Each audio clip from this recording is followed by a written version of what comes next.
بسم اللہ والسلام علی رسول اللہ۔ ایک سوال ہمارے دارالفتاء میں یہ آ رہا ہے کہ کیا روزے کی حالت میں ویکسینیشن کروا سکتے یا نہیں؟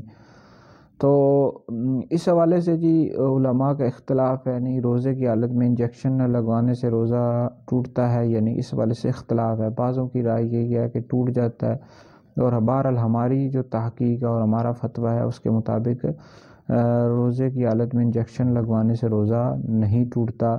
تو بہرحال اگر کسی کو کرونا وائرس ہو گیا یا نہیں بھی ہوا لیکن مجبوری کی صورت ہے، بعض اوقات یہ ہوتا ہے کہ دوسرے شہر سے آئے ہیں اور وہاں پر نہیں ہے ویکسین اور آپ کسی اور شہر میں آئے ہیں، تو پھر اس مجبوری کے تحت آپ لگوا سکتے ہیں۔